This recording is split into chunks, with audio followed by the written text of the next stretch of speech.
Tenemos el placer de compartir esta mañana con Circe Almanzar, que es la vicepresidenta ejecutiva de la Asociación de Industria de la República Dominicana.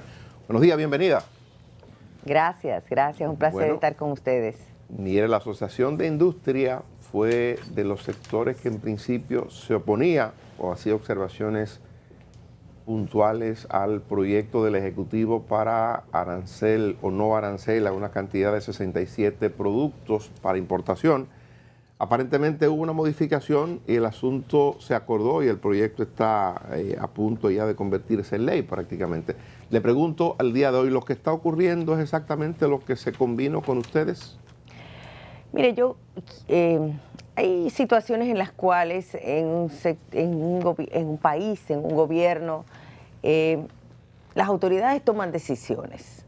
Los sectores explican sus posiciones, tratan de hacer entender o de motivar una decisión o de cambiar una decisión, pero hay momentos en que no se puede o que no se logra convencer de las preocupaciones que uno tiene. Y en ese momento uno tiene que tomar decisiones porque al fin y al cabo nosotros somos grupos o sectores que representamos intereses o representamos parte de la sociedad, parte fundamental de la sociedad, pero no estamos o no fuimos escogidos para ejercer el poder o el mandato para tomar decisiones en políticas públicas. Y en ese momento uno toma decisiones de cómo llegar a ya un acuerdo en el cual no necesariamente se acogió todo lo que uno pensaba. Nosotros seguimos pensando que ese proyecto de ley no es correcto, pero se tomó la decisión. Y el acuerdo que se llegó es el acuerdo de por lo menos tener algunos controles de cantidades de que se podían importar. Porque la política comercial, la gente tiende a pensar que es un tema impositivo, un tema fiscal, cuánto se recauda. Yo recuerdo que en algún momento se hizo un reportaje o se preguntaba a algunas autoridades cuánto sería el sacrificio fiscal por dejar de cobrar aranceles.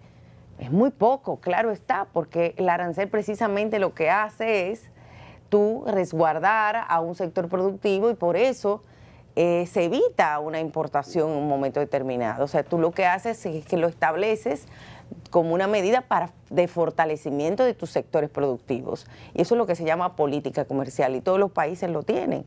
De hecho, si ustedes ven en el caso de los pollos, Estados Unidos le tiene una medida de antidumping, o sea, una medida para proteger sus productores de pollo a Brasil desde hace muchos años, para evitar que le invadan el mercado de Brasil y que destruya su producción. Pero bueno, el proyecto está aprobado. En ese punto concreto, una de las preocupaciones, uno de los temores expresados es que pudiera verse afectada de manera seria la producción avícola, los productores avícolas. Le pregunto yo si concretamente cree en eso, cree que a partir de la conversión en ley del proyecto pudiera afectarse ese sector. Las autoridades han dicho que esto es una medida esto es como un mecanismo para garantizar que en caso de que pueda necesitarse lo van a aplicar.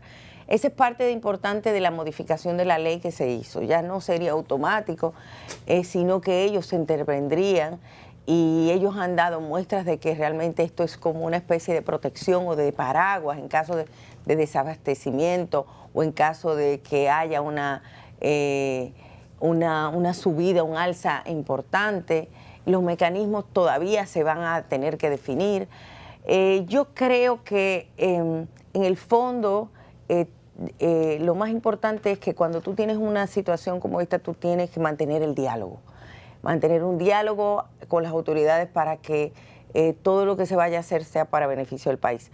Nosotros no teníamos duda de que esto es una medida que se tomó con buenas intenciones, o sea, con intenciones de buscarle salida al encarecimiento de los precios. No hay ninguna duda en ese sentido. El tema es que a veces esa buena intención no toma en cuenta algunos aspectos que quizá nosotros, desde nuestra perspectiva, que tenemos tantos años trabajando en este tipo de temas, pues lo vemos. Yo creo que de eso se trata ahora, de mantener ese diálogo, mantener esa comunicación, que siempre la tenemos con las autoridades, con el Ministerio de Industria y Comercio, con el propio presidente de la República y hasta con el propio Ministerio de Agricultura. Si uno ve de alguna forma digamos, aunque no lo dice textualmente, pero si uno entiende el trasfondo del proyecto, parecería que es una forma de decir que hay algún nivel de agiotismo, o de especulación, o de incremento desproporcionado de los precios de los artículos que ahí están contenidos. Y he escuchado voces desde el gobierno también y sectores cercanos al gobierno diciendo, bueno, es que también han subido esto aún de forma desmedida. Ustedes, por lo menos en el sector de ustedes, el sector industrial, ¿han logrado hacer algún tipo de análisis de si es posible en algunos sectores de los que están impactados por este proyecto hacer ejercicios de mitigar un poco las alzas que se han presentado? Mira, sin duda alguna, esto es algo impresionante, incontrolable. Nadie pensó que íbamos a estar a casi al mes de mayo con esta situación como la tenemos. De hecho, ustedes recuerdan que el año pasado pensábamos que al final del año ya los precios se iban a estar estabilizando por el tema del COVID, porque los precios de los commodities se habían aumentado por el problema del entaponamiento que se había causado con el COVID. Estamos viendo todavía que en los puertos de Shanghái hay un entaponamiento impresionante. Las mismas situaciones que se están dando hasta con el dólar, son situaciones que nadie esperaba. Como decíamos en ese momento, la tormenta perfecta, ahora yo digo que este es el huracán perfecto. El propio presidente Abinader lo decía ayer, esto es una situación preocupante, calamitosa. Nosotros hemos hecho análisis, pero yo quiero que tú entiendas, Oscar, que para nosotros también esta situación es muy delicada. Nosotros, a partir del 2006, nosotros venimos viviendo procesos de regulación de mercado y que se supone que el sector privado no puede hablar de precio, que el sector privado no puede concertar precios, que no se puede ni siquiera reunir en una mesa a hablar de precios. Eso viola la ley de competencia. De hecho, todavía hay empresas que nos dicen, no, yo no voy a esa reunión porque mis políticas internas no me permiten ir a reunión a hablar de precios, porque yo estoy con mi competidor al lado. Y son temas muy delicados. O sea, nosotros estamos llegando a unos momentos en que la situación de crisis te impone a que tú, en un país pequeño, sobre todo en un país pequeño, donde tú tienes no tantos productores, te coloca en una situación complicada. Ahora bien, cuando yo llamo directamente a algunos industriales, me dicen, es que, ¿qué voy a hacer? ¿Qué voy a hacer? Yo tengo que, a mí que me digan qué voy a hacer si a mí me aumenta un 50% mi materia prima principal o un 80%, ¿qué voy a hacer? ¿Voy a dejar los mismos precios de antes? ¿Voy a quebrar? Entonces también la gente tiene que saber que en el caso de la producción,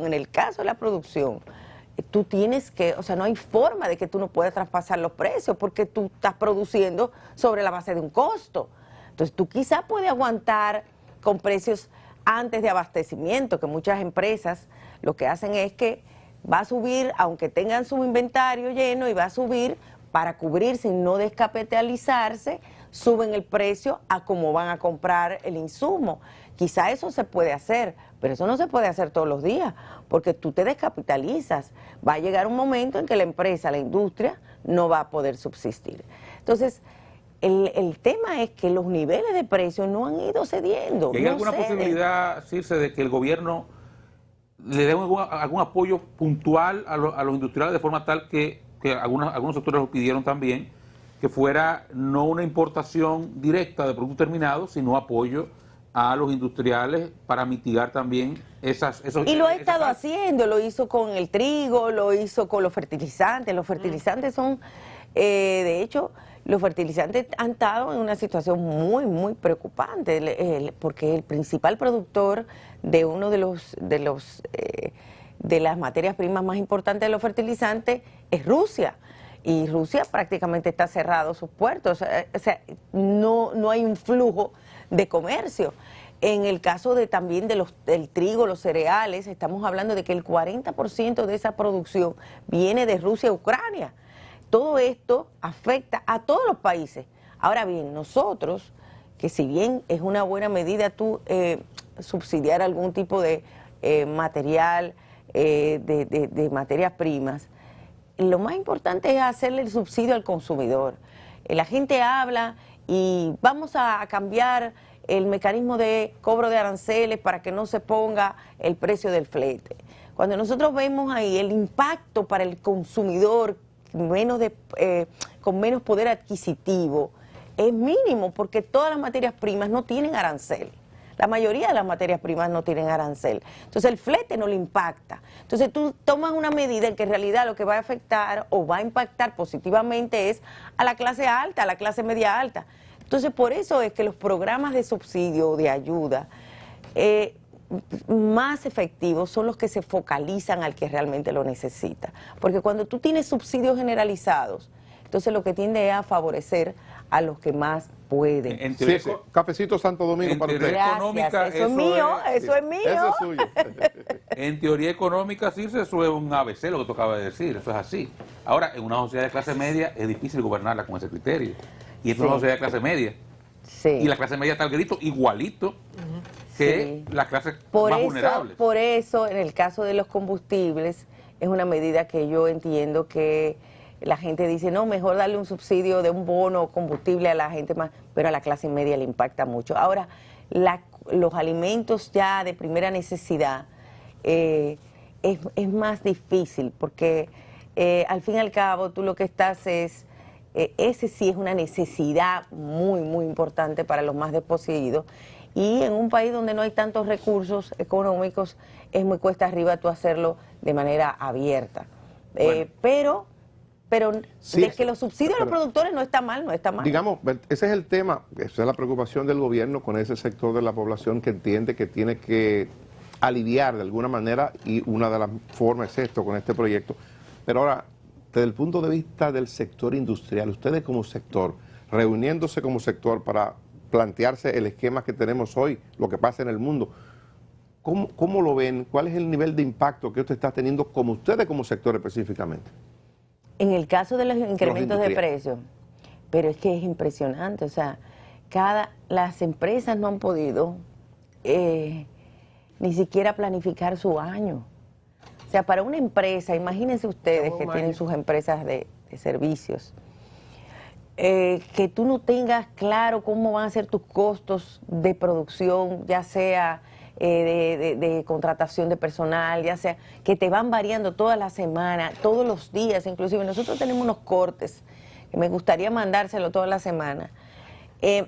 Todos los lunes nosotros hacemos unos cortes de cómo se han comportado, porque tú lo puedes ver inmediato, eso se ve todo el tiempo, inclusive recuerdo que el ministro de Industria siempre los mira, porque es un tema, o sea, es preocupante. Nosotros lo hacemos corte todos los lunes y es impresionante la curva. O sea, la curva sigue aumentando de todos los precios de los commodities. Y cuando tú te pones a ver, cada uno de esos materiales incide en prácticamente toda la producción de agropecuaria aquí. Y más allá, porque están también los commodities a nivel de materiales de construcción. Entonces, eso afecta a no solamente el ritmo de crecimiento de inversiones de una empresa, sino también afecta tus proyecciones, afecta también tu comportamiento así a nivel de interno de la empresa. Ahora bien, yo siento que hay confianza. El industrial tiene mucha confianza en seguir invirtiendo y eso lo hemos visto. De hecho, nosotros vemos que en los últimos 4 meses, y lo decía Celso Juan Marrancini en el discurso de los 60 años, al 50% de las inversiones que se proyectaron hacer para este año, que ascienden a 80.000 millones de pesos, que fue un ejercicio que nosotros hicimos el año pasado, ya se están ejecutando. Y tú dirás, ¿pero qué pasa aún con este vaivén de precios? Bueno, porque nosotros tenemos una estabilidad económica, macroeconómica importante. Nosotros tenemos un gobierno que está apostando el crecimiento del sector privado y eso nadie lo puede discutir. Nosotros somos el país que está exhibiendo mejor comportamiento a nivel internacional. Nosotros tenemos un cambio de paradigma en la forma de producción también con el nearshoring. O sea, la gente está viniendo a invertir. Y eso hace que la gente apueste por el crecimiento. O sea, que hay situaciones de incertidumbre, pero también de confianza interna. Porque al fin y al cabo lo que estamos viviendo no es interno, es externo. Es un impacto externo internacional que está causando problemas a todos los países del mundo. ¿Usted cree que esta situación, o sea, lo que ha mencionado de las empresas, pueda llevarla a despedir personal? En diciembre del año pasado tuvimos una baja de algunos de empleos, o sea, a partir del inicio del año, pero se ha ido recuperando. ¿No hay empresas se ha ido cerradas? Recuperando. Todavía hubo, recuérdense que con la pandemia hubo empresas pequeñas, sobre todo las pequeñas y medianas, que tuvieron problemas. Pero a nivel del sector industrial, nosotros estamos en los mismos niveles de, bueno, en ventas hemos superado, pero también la gente tiene que entender que el volumen de ventas y las recaudaciones que hace el Estado están referenciadas a precios. Entonces, en la medida en que suben precios, también eso afecta. Ahora, en nivel de empleos, nosotros estamos prácticamente igual que antes que la pandemia. O sea que no hemos bajado, pero tampoco es que sean incrementados de manera exorbitante o algo muy... Pero no hemos perdido empleo. Tuvimos un momento de pérdida de empleo, pero volvimos a recuperarlo. Fíjese, gracias por su tiempo. Gracias a ustedes. Esperemos que el panorama esté mucho más claro y mucho más definido en los próximos días. A ver qué pasa. Circe Almanzar, vicepresidenta de la Asociación de Industrias de la República Dominicana. Vamos a despedirnos mañana. Mañana es viernes, Luisín. Luisín, mañana. Mañana es el día de Luisín. Mañana el mejor día del programa hoy mismo es mañana. Dicho por ustedes. Un televidente que te pidiera que sacara el caso de Ale Pasola y la Cuca. ¿Y cuál es el caso de Ale Pasola? Yo te voy a enviar el contacto de él para que te explique. Él canta, ¿qué es lo que canta? ¿Cuál es el La género? Cuca canta. La Cuca, pero merengue, balada o qué? No sé, te voy a averiguar. Pero tiene que ser un merengue o algo. Voy a averiguar, no sé. Mañana, Hay, señores. Hay un cuento de la señora de la Cuca. ¿Tú lo supiste ya? Ya lo sabes, ¿no? Ellos